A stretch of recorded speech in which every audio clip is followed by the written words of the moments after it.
आप सभी को आज हम लोग एएनएम क्लास को आगे कंटिन्यू करते हैं। जैसे कि अब आप लोगों का परमानेंट बहाली भी आना शुरू हो गया है।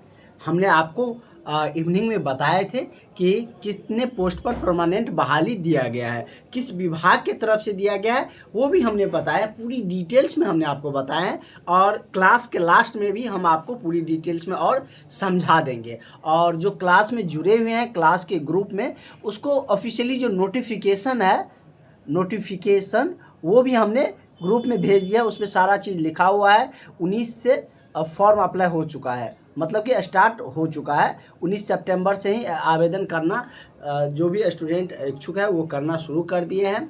और कितने तारीख तक चलेंगे वो उसमें दिया गया है। पूरी डिटेल्स हमने आपको बता भी रखे हैं। कौन कौन अप्लाई कर सकते हैं ये भी हमने आपको बताया है। तो चलिए आज अभी जो हम लोगों का क्लास है पहले उसको देख लेते हैं, उसके बाद हम लोग क्वेश्चन करेंगे। और जो उस ग्रुप में नहीं जुड़े हैं इस नंबर पर कॉल करके जुड़ जाइएगा। आपका कोई भी वैकेंसी आएगा आपसे मिस नहीं होगा, चाहे केंद्र सरकार का हो, बिहार सरकार का हो, रेलवे में दिया जाए, आपका किसी भी डिपार्टमेंट में एएनएम का वैकेंसी आएंगे तो वो आपका बताया जाएगा। आपको पूरी डिटेल्स में आपको बताया जाएंगे उस ग्रुप में। इस ग्रुप में जुड़ने पर आपको सारी इन्फॉर्मेशन मिलते हैं। तो अभी तक नहीं जुड़े हैं तो जुड़ जाइएगा।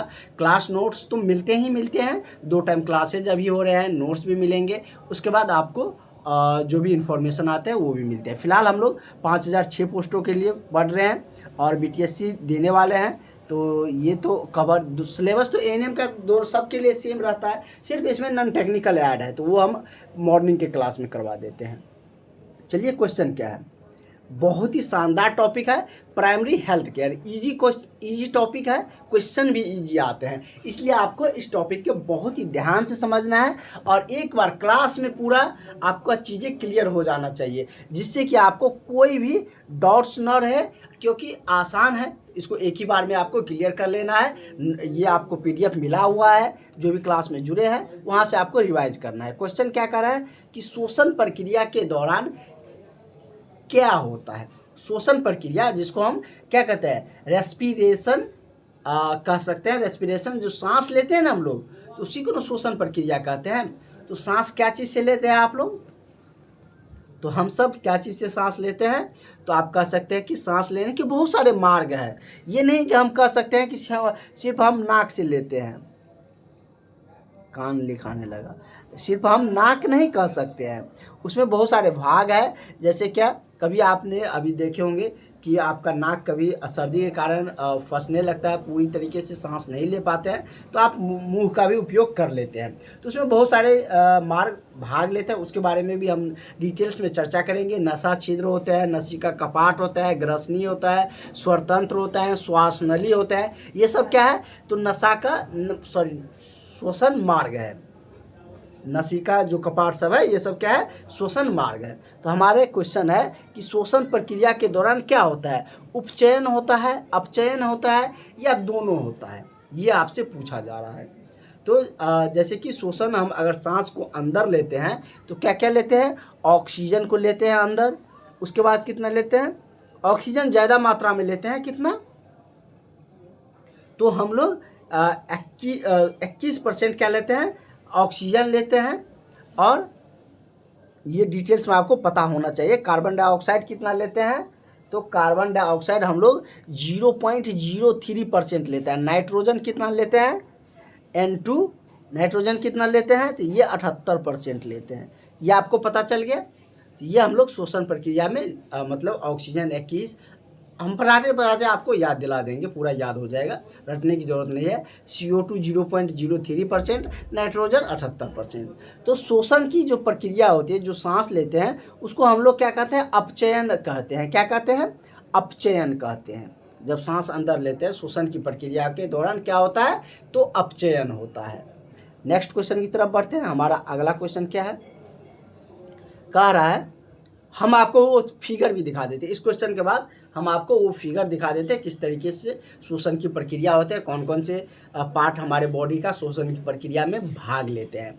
आपको हमने वादा किया है कि आपको रिजल्ट दिलवाएंगे, तो इसलिए बहुत ही बेहतरीन आप लोगों की क्लासेज हो रहे हैं। बहुत ही बेहतरीन क्लासेज आगे भी कंटिन्यू रहेंगे। इसलिए आप लोग अगर नौकरी लेना है तो क्लास में जुड़ जाइए, निश्चित आपका सिलेक्शन होगा। और अभी दुर्गा पूजा का ऑफर भी चल रहा है, क्या चीज़ में, फी में डिस्काउंट है। तो ज़रूर आप लोग आज तो बहुत सारे स्टूडेंट ज्वाइन किए, कल भी ऑफर है, दुर्गा पूजा तक ऑफर है, तो आप लोग ज़रूर ज्वाइन कर लीजिएगा। नया टॉपिक भी शुरू हुआ है। कह रहे कि एम्फीसीमा एक शोषण विकार है जो होता है, किस कारण से होता है। जो एम्फीसीमा है एक शोषण का विकार है, जो शोषण प्रक्रिया है उसका एक विकार माना जाता है, दोष माना जाता है। तो वो किस कारण से होते हैं, ये आपसे पूछने का मतलब है कि शराब के सेवन से, धूम्रपान करने से, या क्या है आपका दूषित वायु लेने से। क्या कि पर्यावरण भी तो दूषित होता है। आप जैसे किसी शहर में जाइएगा, जैसे दूषित शहर में जाइएगा तो वहाँ पर क्या होता है कि आप सांस लीजिएगा तो दूषित वातावरण आपके अंदर जाएगा। वही अगर ग्रामीण क्षेत्र में है आप, तो वहाँ पर आपको स्वच्छ वातावरण मिलते हैं। तो वही आपसे पूछा जा रहा है कि एम्फीसीमा एक शोषण का विकार है जो किस कारण से होता है, या दूषित पानी से होता है, किसके कारण होता है, तो ये धूम्रपान करने से होता है। किससे, धूम्रपान करने से शोषण संबंधित बहुत सारे दोषें होती है, जिसमें एक क्या है, एम्फीसीमा भी है। ठीक है, तो आपको समझ में आ गया। धूम्रपान आप लोग को पहले से भी पता है कि यही आंसर होते। धूम्रपान से शोषण संबंधित आता है ना समस्या, जैसे कोई बीड़ी पी रहा होता है तो उसको दम्या का शिकायत, इस तरीके से वो सब भी क्या, दम्मा, ये सब शोषण का ही विकार है। तो ये सब होने लगती है। तो क्या करने से, तो धूम्रपान करने से, सिगरेट पीना, बीड़ी, ये सब क्या है, धूम्रपान का ही है। तो इसका आंसर आप लोग वैसे भी सोच भी सकते थे। ठीक है, तो चलिए अगला क्वेश्चन हम लोग करते हैं। हाँ, आपको वो फिगर दिखा देते हैं, जो फिगर की हमने बात किए थे, शोषण प्रक्रिया किस तरीके से होता है, कौन बॉडी का कौन कौन से पार्ट शोषण की प्रक्रिया में भाग लेते हैं, उसके बारे में विथ फिगर हम लोग समझ लेते हैं। वो फिगर हम आपको क्लास के ग्रुप में भेज देंगे। ये शोषण प्रणाली का यहाँ पर सारा डिटेल्स दिया गया है, और जो डिटेल्स होंगे वो आप लोग, इसमें बहुत सारी चीज़ दिया गया है, कहाँ पर क्या लगा हुआ है, तो वो हम आपको क्लास के ग्रुप में भी सेंड कर देंगे।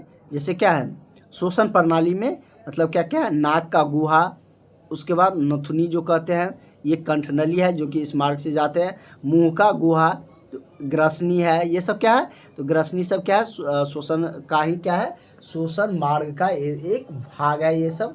तो इसके बारे में और भी हम आपको नोट्स भी बनाकर दे देंगे, कौन कौन सा उसका शोषण की प्रक्रिया का भाग है। ये हम आपको क्लास, जो ग्रुप है क्लास का, जो पेड वाला ग्रुप है उसमें हम सेंड कर देंगे। ठीक है, तो एक जनरल ग्रुप भी है, उसमें ऐसे आपको इन्फॉर्मेशन के लिए रखे रहते हैं, लेकिन ये सब नोट्स सब ये सब पेड क्लास ग्रुप में ही सेंड होते हैं। ये आपने पिछले क्वेश्चन में देखे कि एम्फीसीमा रोग किस कारण से होते हैं। यहाँ पर क्वेश्चन बदल गया, कह रहे कि एम्फीसीमा रोग में कौन सा अंग प्रभावित होता है। तो ये तो हम देख लिए कि एम्फीसीमा जो शोषण के प्रक्रिया के एक मतलब कि उससे संबंधित रोग है, ये धूम्रपान करने से होता है, ये हमने पिछले क्वेश्चन में ही समझ लिए। और यहाँ पर कह रहा है कि उससे कौन से अंग प्रभावित हो जाते हैं। तो चलिए ऑप्शन की तरफ बढ़ते हैं। ऑप्शन में क्या दिया है कि श्वास नली प्रभावित होता है, दूसरा है ग्रसनी, तीसरा है वायुकोश, चौथा है फेफड़ा।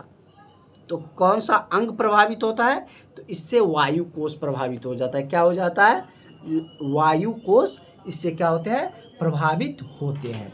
तो करेक्ट आंसर क्या हो जाएगा, जो कि क्या है, एक शोषण का मार्ग है। क्या है ये, एक आपको शोषण का मार्ग कह सकते हैं। ये क्या है, शोषण का मार्ग है, सांस लेते हैं उसका मार्ग है। ठीक है, क्योंकि हमारा ऑक्सीजन तो हमारे पूरे बॉडी में चाहिए ना, वायु मतलब कि ब्लड के साथ ऑक्सीजन चाहिए, पूरे बॉडी में ऑक्सीजन चाहिए। तो वो ऑक्सीजन पहुंचेगा कैसे, तो शोषण मार्ग रहेगा, उसी माध्यम से न पहुंच पाएगा। तो यही क्या हो जाता है, प्रभावित हो जाता है। किससे, तो एम्फीसीमा रोग के कारण। एम्फीसीमा रोग किस कारण से होते हैं, पिछले क्वेश्चन में हमने देख लिए हैं। इस तरीके से सारे क्वेश्चन को हम रिलेट करके आपको बताएंगे, जिससे आपको कोई दिक्कत नहीं होंगे। नया टॉपिक स्टार्ट हुए हैं, नए एनर्जी के साथ नए तरीका से आपको समझाएंगे। इसलिए आप लोग अगर नहीं जुड़े हैं जो भी क्लास में, जुड़ जाइएगा। अभी आप लोगों के लिए दुर्गा पूजा का ऑफर चल रहे हैं। तो चलिए, ये क्वेश्चन क्या कह रहा है, कह रहा है कि कौन सा अंग अपूरा झिल्ली से घिरा रहता है। कह रहा है कौन सा अंग है जो, प्लूरा है, पूरा नहीं है, प्लूरा झिल्ली से घिरा रहता है। ऑप्शन ए क्या दिया गया है,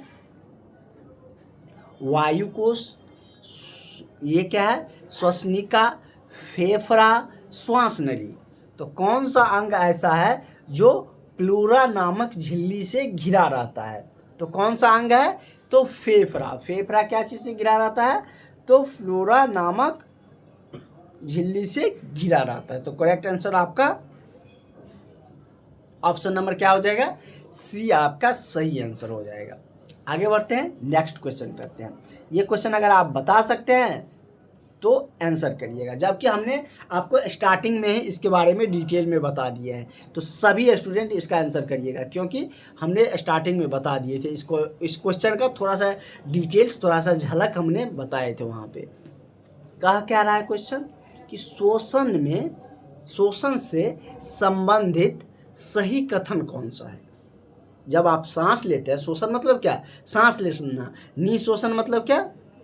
निःशोषण मतलब सांस को निकालना। तो कह रहा है इंग्लिश में जिसको क्या कहते हैं, शोषण को हम लोग अगर हम सांस अंदर लेते हैं तो उसको इंस्पिरेशन कहते हैं, अगर बाहर लेते हैं तो एक्सपिरेशन कहते हैं। तो अगर शोषण में हम बात करें, पहला ऑप्शन है कि हम ऑक्सीजन को ग्रहण करते हैं, ठीक है। दूसरा है CO2 को निकाल देते हैं। तीसरा ऑप्शन क्या है कि यह सजीवों में होता है। चौथा है कि तीनों सही है। तो सभी स्टूडेंट बताइएगा कि क्या होगा। कमेंट फटाफट करिएगा, ज़्यादा समय नहीं लेना है। हम तब तक एक चीज़ आपको बता देते हैं। देखिए, हम जब सांस लेते हैं श्वसन के द्वारा, एक मिनट रुक जाइए, श्वसन के दौरान हम लोग क्या करते हैं, तो ऑक्सीजन लेते हैं कितना परसेंट? 21%। CO2 कितना लेते हैं? 0.03%। उसके बाद ये CO2 है, CO2। N2 नाइट्रोजन कितना लेते हैं? सबसे ज़्यादा 78%, ठीक है। लेकिन वही छोड़ते समय क्या हो जाता है, थोड़ा सा चेंजेज हो जाता है। 21% जो हम ऑक्सीजन लिए हैं ना, उसके जगह पे हम छोड़ते समय कुछ ऑक्सीजन, 4% ऑक्सीजन रख लेते हैं। हम लोग मात्र 17% ऑक्सीजन को छोड़ते हैं। कितना? तो 17% ऑक्सीजन छोड़ते हैं, और जो रखे थे उसमें हम उसके बदले में कार्बन डाइऑक्साइड ज़्यादा छोड़ देते हैं। इसलिए ना हम कहा जाता है कि मनुष्य कार्बन डाइऑक्साइड छोड़ता है और पेड़ पौधे ऑक्सीजन को क्या करता है, ऑक्सीजन पेड़ पौधे छोड़ता है, हम लोग कार्बन डाइऑक्साइड छोड़ते हैं। ऐसा नहीं है कि पेड़ पौधे ऑक्सीजन लेता नहीं, वो भी लेता है, लेकिन ज़्यादा मात्रा में वो ऑक्सीजन छोड़ता है। हम लोग मतलब कि ऑक्सीजन रख लेते हैं सारा, और कार्बन डाइऑक्साइड ज़्यादा छोड़ देते हैं। नाइट्रोजन उतना ही नाइट्रोजन जितना अंदर जाता है उसका उतना अंदर में रह जाता है, उसको हम लोग शोषण के द्वारा बाहर नहीं निकालते हैं, ठीक है। तो ये अपरिवर्तित रहते हैं। तो ये आप समझ गए। या आप लोग इस तरीके से चार्ट भी बना सकते हैं, इस तरीके से चार्ट बना लीजिएगा कि शोषण में क्या होता है, हम बना ही देते हैं। शोषण में क्या होता है, ऐसे हम भेज भी देंगे आपको। और निःशोषण या सांस निकालते समय अपने भाषा में जो भी आपको कंफर्टेबल हो समझने में, निःशोषण मतलब सांस छोड़ने में, ये भी लिख सकते हैं कि सांस छोड़ते समय किसका कितना मात्रा होता है, हम निःशोषण लिख देते हैं। आप लोग अपना भाषा में भी लिख सकते हैं निःशोषण। इसमें हम लोग ऑक्सीजन कितना लेते हैं, O2 21%, CO2 0. ऐसे हम नोट्स प्रोवाइड कर देंगे। N2 78%। छोड़ते समय क्या करते हैं, O2 हम 17% छोड़ते हैं, और CO2 ज़्यादा छोड़ देते हैं। कितना? तो CO2 4% छोड़ते हैं। नाइट्रोजन उतना ही रहता है, 78% छोड़ते समय भी उतना ही रहता है। वहाँ पे हमने आपको बता दिए थे, रख लेते। नाइट्रोजन अपरिवर्तित रहता है, मतलब जितना लेते हैं उतना ही हम लोग निःशोषण मतलब निकाल भी देते हैं, ठीक है। ये करेक्ट है, वहाँ पे हमको बोलने में थोड़ा सा गलती हो गया होगा। तो ये आप लोग मतलब कि चार्ट टाइप में भी बना सकते हैं याद रखने के लिए। वैसे हम प्रोवाइड कर देंगे आपको नोट्स में, अगर नहीं होगा तो हम प्रोवाइड कर देंगे। तो पता चल गया, तो इसका आंसर सबको पता चल गया, बहुत सारे स्टूडेंट बता दिए हैं। तो क्या हो जाएगा, ऑक्सीजन, CO2, ऑक्सीजन तो ग्रहण करते हैं, CO2 निकालते हैं, और ये शोषण की प्रक्रिया सजीवों में होता है। तो ये भी बिल्कुल सही है। तो इसलिए हमारा सरकारी ऑप्शन सही हो जाएगा। क्या? ऑप्शन नंबर डी आपका सही हो जाएगा। चलिए और क्वेश्चन करते हैं। पूरा आप लोग क्लास करिए लास्ट तक, आपको सारी चीज़ समझ में आएगा। कोई डाउट रहता है तो पूछ भी सकते हैं। चलिए अगला क्वेश्चन क्या है, अगर आपको पता है तो आंसर कर सकते हैं। क्वेश्चन कह रहा है कि शोषण का नियंत्रण कौन सा अंग करता है, मतलब कि कौन सा अंग उस पर नियंत्रण करता है, मतलब कि सांस का कितना देर लेना है, कैसे छोड़ना है, और कभी हम दौड़ते हैं तो उस समय हमें जल्दी जल्दी सांस लेना रहता है, अधिक मात्रा में सांस की ज़रूरत पड़ती है, तो ये सब नियंत्रण कौन करता है, ये आपने कभी सोचा है? ऐसे तो आप लोग को थोड़ा बहुत स्टूडेंट को पता भी होगा। जैसे कि ऑप्शन दिया है कि मेड्यूला ऑब्लांगेटा, दूसरा है अग्रमस्तिष्क, और तीसरा क्या है प्रमस्तिष्क, चौथा क्या है अनुमस्तिष्क। कौन सा ऐसा भाग है जो शोषण की प्रक्रिया को नियंत्रण करता है या शोषण का नियंत्रण करता है, कौन सा अंग है? तो मेड्यूला ऑब्लांगेटा इसको नियंत्रण करता है। तो करेक्ट आंसर क्या हो जाएगा? ऑप्शन नंबर आपका ए हो जाएगा। ये फिगर में जो हम आपको प्रोवाइड करेंगे उसमें आपको बताया गया है कहाँ पर कौन सा भाग है, और भी डिटेल्स में आएंगे इसके बारे में, तो वहाँ पर भी हम लोग मस्तिष्क के पार्ट के बारे में और भी डिटेल्स में जानेंगे, हड्डी के बारे में भी जानने वाले हैं। तो आप लोग हड़बड़ाइए नहीं, सारा टॉपिक होगा, इसलिए तो हम आपको टॉपिक वाइज पढ़ा रहे हैं।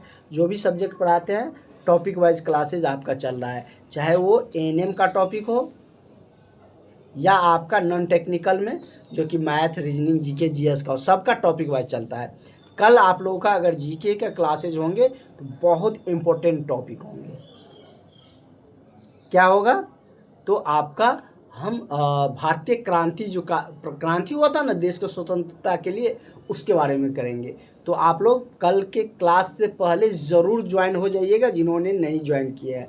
कल का क्लास बहुत इम्पोर्टेंट रहने वाले हैं, आपके एग्ज़ाम में क्वेश्चन भर भर के आते हैं वहाँ से। तो चलिए इसका आंसर पता चल गया, ऑप्शन नंबर ए इसका सही आंसर हो जाएंगे। अगला क्वेश्चन, क्वेश्चन नंबर 8 होगा, रुधिर किसको कहते हैं? सुने होंगे ना, रुधिर, रक्त कणिका, मतलब क्या? तो मतलब ये ब्लड से रिलेटेड है, ठीक है। वही कह रहा है कि रुधिर एवं उत्तकों के बीच गैस विनिमय कौन करता है? हमने आपको बताए थे ना कि मतलब कि रक्त में ऑक्सीजन की मात्रा होनी चाहिए, वो मतलब कि रहना चाहिए, तो इस तरीके से हमारे बॉडी में सभी जगह ऑक्सीजन भी जाते हैं। तो वही कह रहा है कि रुधिर एवं उत्तकों के बीच में गैस विनिमय क्या कहलाता है? बाह्य शोषण, आंतरिक शोषण, या अवायवीय शोषण, या उपयुक्त तीनों? ऊपर जो दिए गए हैं इसमें से तीनों। तो क्लियर है यहाँ पर कि मतलब कि ये अंदर की प्रक्रिया है, मतलब रुधिर, रक्त हमारे अंदर है ना, शरीर के अंदर, रुधिर एवं उत्तकों के बीच जो गैस का विनिमय होगा वो आंतरिक शोषण न होगा, बाह्य शोषण तो होगा नहीं। तो ये क्या होंगे? आंतरिक प्रक्रिया है तो आंतरिक शोषण हो जाएंगे। ये तो ऐसे भी क्लियर थे, ऐसे थोड़ा सा दिमाग लगाकर सोच कर भी इसका आंसर कर सकते थे। तो करेक्ट आंसर क्या हो जाएगा? आपका ऑप्शन नंबर बी हो जाएगा, ठीक है। हमने बहुत चीज़ समझाए हैं, क्वेश्चन आपको भले लग रहा होगा कि अभी कम हुए हैं, वैसे तो क्वेश्चन अभी और कराना है बहुत सारे, लेकिन बहुत सारे चीज़ हमने आपको समझाए हैं। वो हमने आपको शोषण के बारे में किसका किसका कितना कंपोजिशन होता है वो अभी आपको याद रखना है, तो उन सारे पॉइंट्स को मिला दे तो बहुत सारे क्वेश्चन हुए हैं। इसलिए हम ज़्यादा आपको समझाने पर जोर देते हैं, क्योंकि समझे रहिएगा ना तो आप एग्ज़ाम में कोई कन्फ्यूजन नहीं होगा, बिना कन्फ्यूजन के आंसर करके आइएगा, और जब एग्ज़ाम देकर आइएगा तो उसके अगले दिन से खुश हो जाएगा कि मेरा सिलेक्शन हो गया। अगला क्या है? वक्ष गुहा का आयतन कब घटेगा? किस समय इसका आयतन घटेगा? स्वच्छ शोषण के दौरान, स्वच्छ ने उच्च शोषण के दौरान, निःशोषण के दौरान, अंतः शोषण के दौरान, या ए और बी दोनों के, ए और बी जो दिया गया है दोनों के दौरान। तो कब होता है? इसका दोनों हो जाएगा, ठीक है, ए और बी दोनों के दौरान। तो क्या हो जाएगा? निःशोषण दिया है, उच्च शोषण दिया है, तो दोनों के कारण क्या होता है? तो वक्ष गुहा का आयतन घटता है। चलिए इसका आंसर करिए अगर आप बता सकते हैं तो। ऐसे इजी है, इंग्लिश में लिखा है तो आपको घबराना नहीं है, हम हिंदी उसका बताएंगे आपको, ठीक है। वैसे तो इंग्लिश है भी तो बहुत नॉर्मल इंग्लिश है कि ताकि आप समझ सकते हैं। क्या है कि शोषण शोध रोग किस अंग में से संबंधित है? श्वसन संबंधित होगा। श्वसन संबंधित रोग किस अंग से संबंधित होते हैं? जैसे क्या है, विंड पाइप या ब्रोंकली जो वो होते हैं, मतलब कि ब्रोंकियोले कहते हैं इसको, हिंदी में लिख देते हैं हम आपको, ऐसे लिखा रहता है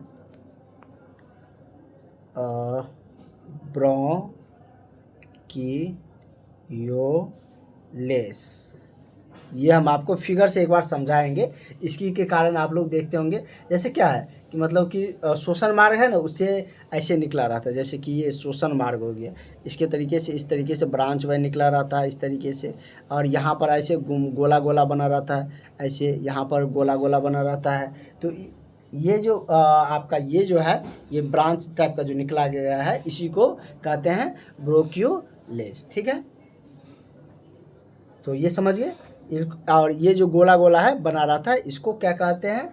तो एलुवियल कहते हैं इसको, जो कि मतलब कि इस सब के कारण जो दमा संबंधित जो रोग होते हैं, इनसे आपको देखने को मिलेंगे, वो हम आपको बताएंगे। ठीक है, हिंदी में वायु कोष्ठ कहते हैं। तो क्या हो जाएगा इसका करेक्ट आंसर? आपका ऑप्शन नंबर डी हो जाएगा। क्या? ब्रॉन्ची। तो ये आपको हमने आपको फिगर से समझाने का भी प्रयास किए हैं। ब्रॉन्ची क्या होता है? जैसे कि ये मेन मार्ग है श्वसन का, इससे ऐसे सब जगह डिस्ट्रीब्यूट होगा ना, तो इस तरीके से जो ब्रॉन्ची मतलब क्या, ब्रांच जैसे है ना, कि पेड़ पौधे से ब्रांच से रिलेटेड है ना, तो ये भी समझ सकते हैं। तो इसी को क्या कहा जाता है? ब्रॉन्ची, कि इसी को कहते हैं। तो correct answer option number D हो जाएगा। अच्छा, चलिए इसका क्वेश्चन का आंसर करिए। ये तो बहुत आसान होंगे आप लोगों के लिए, इसका आंसर तो कर ही सकते हैं। जो भी स्टूडेंट है वो करने का प्रयास करिए, हो जाएगा आप सबसे। क्या कह रहा है क्वेश्चन कि मुख्यतः शोषण के प्रकार कितने हैं? तो चलिए इसमें क्या क्या शोषण है, बाह्य शोषण, आंतरिक शोषण, या उपयुक्त दोनों, या इनमें से कोई नहीं। कौन कौन शोषण होते हैं? तो बाह्य शोषण भी होता है और आंतरिक शोषण भी होता है। तो क्या हो जाएगा? दोनों सही हो जाएगा। तो इसमें तो ज़्यादा बताने की ज़रूरत नहीं है, ये तो आप खुद से भी आंसर कर सकते थे। तो मुख्यतः अगर हम बात करें, मुख्यतः मेनली जिसको कहते हैं, तो वो दो होता है। क्या? एक बाह्य शोषण होता है, एक आंतरिक शोषण होता है। जैसे क्या, आपके बॉडी से जैसे पसीना निकलता है ना, वो सब इसी के पार्ट्स में माने जाते हैं। चलिए ये क्वेश्चन क्या कर रहा है, इसका आंसर करिए। नया टॉपिक है तो बहुत फर्स्ट दिन बहुत ज़्यादा क्वेश्चन कराएंगे नहीं, अगला दिन से ढेर सारा क्वेश्चन होगा। अगला है कि निःशोषण प्रक्रिया के दौरान क्या नहीं होगा? फेफड़े का आयतन नहीं मतलब घटेगा, मतलब कि फेफड़े का आयतन घटेगा, या डायफ्राम शिथिल होगा, या वायु श्वास नली से बाहर निकलेगा, या श्वास नली सिकुड़ जाएगी। तो क्या होगा, यह आपसे पूछा जा रहा है। तो निःशोषण क्या करिएगा? अगर आप सांस छोड़िएगा, ऐसे निःशोषण से नहीं पता चल रहा है, हमने आपको बताए थे ना वहाँ पर कि मतलब कि ब्रीथिंग, जब सांस लेते हैं, ब्रीथिंग मतलब क्या, सांस लेते हैं, उसको दो पार्ट में रखा गया है। सांस जैसे आप लेते हैं ना, ब्रीथिंग करते हैं, सांस लेते हैं, तो कैसे, एक होता है निःशोषण। क्या होता है? एक को कहते हैं निःशोषण, निःशोषण डिटेल्स में आपको समझा रहे हैं। इसको क्या कहते हैं? निःशोषण, मतलब जैसे पूर्ण विराम रहेगा, निःशोषण। अगर पूर्ण विराम दिया गया है तो वह क्या है, मतलब सांस छोड़ रहा है। ये क्या कर रहा है? सांस ले रहा है। नी मतलब क्या, अंदर, नी मतलब अंदर ले रहा है, और नी कर रहा है मतलब क्या, बाहर छोड़ रहा है। निःशोषण रहेगा तो सांस ले रहा है, पूर्ण विराम लगा है, निःशोषण हो गया तो सांस छोड़ रहा है। अब तो क्लियर हो गया। तो वही क्वेश्चन है कि निःशोषण प्रक्रिया के दौरान क्या नहीं होगा, ये पूछ रहा है। ये नहीं पूछ रहा है कि क्या होगा, कह रहा है कि क्या नहीं होगा। तो क्या नहीं होगा? तो अगर हम सांस, अगर हम निःशोषण करते हैं तो ऐसा तो है नहीं कि श्वास नली सिकुड़ जाएगा, ये तो नहीं ना होगा। तो ये आपका क्या हो जाएगा, करेक्ट हो जाएगा। फेफड़ा का आयतन तो घटेगा, अगर सांस छोड़िएगा तो कुछ न कुछ थोड़ा मात्रा तो बाहर निकलेंगे, तो आयतन तो थोड़ा सा घटेगा। डायफ्राम शिथिल होंगे, ये भी सही है। और वायु श्वास नली से बाहर निकलेगा, ये भी सही है। सांस छोड़िएगा तो निकलेगा ही, लेकिन श्वास नली सिकुड़ जाएगी, ये नहीं होगा। और यही आपको खोजना था कि निःशोषण के दौरान क्या नहीं होगा। निःशोषण है क्या, ये हमने आपको बहुत ही सिंपल भाषा में समझा दिए। क्या? सांस छोड़ने की प्रक्रिया। अगर सांस हम अंदर लेते हैं तो उसको निःशोषण कहते हैं, अगर सांस बाहर छोड़ते हैं तो उसको हम निःशोषण कहते हैं। ठीक है। और कहने का ये भी तात्पर्य है कि अगर हम सांस लेते हैं ना जितनी मात्रा में, उतने ही मात्रा में हम लोग सांस छोड़ते हैं। थोड़ा बहुत मात्रा का डिफरेंस रहते हैं। अगर हम ऑक्सीजन, देखिए मात्रा छोड़ते उतने हैं, कहिएगा कि सर हम तो 21% ऑक्सीजन लिए थे, छोड़े थे 17%, तो मात्रा उतना ही कैसे रहा? तो आपने कार्बन डाइऑक्साइड तो लिए थे 0.03% और छोड़ दिए 4%, तो 4% हम यहाँ मैनेज हुआ तो यहाँ पर ये चला गया ना। यही कहा जाता है कि अगर आप जितना सांस लेते हैं उतना ही सांस मतलब कि छोड़ते भी हैं। हम सांस के दौरान जितने भी मात्रा में अंदर लेते हैं उतना ही मात्रा में क्या करते हैं, छोड़ते भी हैं। अगर सही गलत में क्वेश्चन फ्रेम कर देगा यहाँ से कि क्या सही है या गलत है, कि जितना मात्रा में हम सांस लेते हैं क्या उतना मात्रा में हम सांस छोड़ते हैं, यस या नो में आंसर करना है। तो आप क्या करिएगा, यस, जितना मात्रा में हम सांस लेते हैं उतना ही मात्रा में छोड़ते हैं। अगर 78% हम नाइट्रोजन ले रहे हैं तो उतना ही छोड़ रहे हैं। ऑक्सीजन 21 ले रहे हैं तो उसके जगह पर भले ऑक्सीजन कम छोड़ते हैं, लेकिन कार्बन डाइऑक्साइड तो उतना अधिक छोड़ देते हैं। जितना ऑक्सीजन रखते हैं उतना हम ज़्यादा क्या कर देते हैं, कार्बन डाइऑक्साइड छोड़ देते हैं। तो जितना अगर मात्रा में सांस लिया जाता है उतना ही क्या किया जाता है, उसी अनुपात में उतनी ही मात्रा में सांस को छोड़ा भी जाता है। ये बात क्लियर है। तो पूरी डिटेल्स में हमने आज आपको सारे क्वेश्चन के पोस्टमार्टम करके बताए हैं। कोई कहीं पर दिक्कत आप लोगों को नहीं होगी, क्योंकि हमने आपको पहले बता दिए थे कि नया टॉपिक शुरू होंगे और धमाकेदार तरीके से आप लोगों को बताया जाएगा। तो चलिए, क्या कह रहा है कि श्वसन तंत्र का प्राथमिक कार्य क्या है? खून पंप करना, शरीर में ऑक्सीजन ले जाना, हार्मोन बनाना, या पाचन एंजाइमों को उत्पाद करना। तो श्वसन तंत्र का प्राथमिक कार्य क्या होगा? ये तो क्वेश्चन आप भी कर सकते हैं। बताने का हमको लगता नहीं है ज़रूरत है। खून का तो पंप करना, ये तो गलत हो जाएंगे, ये भी गलत हो जाएंगे, ये बिल्कुल करेक्ट है। मतलब कि ये बिल्कुल सही है। क्या कि शरीर में ऑक्सीजन ले जाना। श्वसन में हम लोग यही नहीं करते हैं, सांस लेते हैं मतलब ऑक्सीजन को अंदर ले जाते हैं। तो करेक्ट आंसर क्या हो जाएगा? ऑप्शन नंबर बी आपका सही आंसर हो जाएगा। अगला क्या है कि जिस श्वसन को नियंत्रण करने वाली मांसपेशियां कौन सा है? मांसपेशिया के बारे में पूछ रहा है। डायफ्राम, इंटरकोस्टल मांसपेशिया, ऑप्शन सी में क्या है? ऑप्शन सी में है आपका वक्ष मांसपेशिया, या इनमें से कोई नहीं। तो कौन इसको मतलब कि श्वसन को नियंत्रित करने वाला मांसपेशिया पूछ रहा है। वहाँ पर एक क्वेश्चन आया था तो वो दूसरा क्वेश्चन था, वहाँ पर मांसपेशिया मेंशन नहीं था। तो क्या हो जाएगा? ऑप्शन नंबर ए इसका सही आंसर हो जाएगा। क्वेश्चन नंबर 15 आप लोग बनाइएगा। हम इसके बारे में कल डिटेल्स में चर्चा भी करेंगे। अगर सही लग रहा है तो एक्सप्लेनेशन भी देने का प्रयास करिएगा। निःशोषण के दौरान सांस से आवाज़ का आना कौन सा रोग है? तो अस्थमा है, निमोनिया है, या इन्फोसीमा है, हैजा है, तो ये बताइएगा। ठीक है। तो कल के क्लास में हम लोग यहीं से कंटिन्यू करेंगे। और जो भी स्टूडेंट अभी तक नहीं जुड़े हैं आप लोग उन्हें भी क्लास में जुड़ाइए, ताकि और भी स्टूडेंट जुड़ेंगे तो हमें भी थोड़ा और मोटिवेशन मिलेंगे। ज़रूर आप लोग इस नंबर पर कॉल करके, व्हाट्सअप करके क्लास में जुड़ने का प्रयास करिएगा। आगे की और भी क्लासेज और वैकेंसी की जो भी इन्फॉर्मेशन है वो सारी जानकारियाँ भी आपको मिलते रहेंगे। तो चलिए हम लोग मिलते हैं नेक्स्ट क्लास में। फ़िलहाल आज के लिए इतना रहने देते हैं। Thank you. टाइमिंग के बारे में वैसे तो हमने आपको जो नेक्स्ट क्लास का है वो हमने ग्रुप में बता दिया है, इन्फॉर्म कर दिया है सबको पता चल गया होगा, क्योंकि हमने पहले ही सेंड कर रखे थे ग्रुप में। तो उसके लेकर आप लोगों को कोई दिक्कत नहीं होंगे, टाइमिंग हमने बता रखे हैं। और उसी टाइमिंग के अब आप लोगों को अभी दुर्गा पूजा भी है, तो उसी अकॉर्डिंग आपका क्लासेज अभी चलेंगे उसी टाइमिंग पे, जो टाइमिंग आपको बताए गए हैं क्लास के ग्रुप में हमने मॉर्निंग में ही सेंड कर रखे थे। ठीक है, तो नेक्स्ट क्लास में और इससे आगे के क्वेश्चन पे चर्चा किए जाएंगे।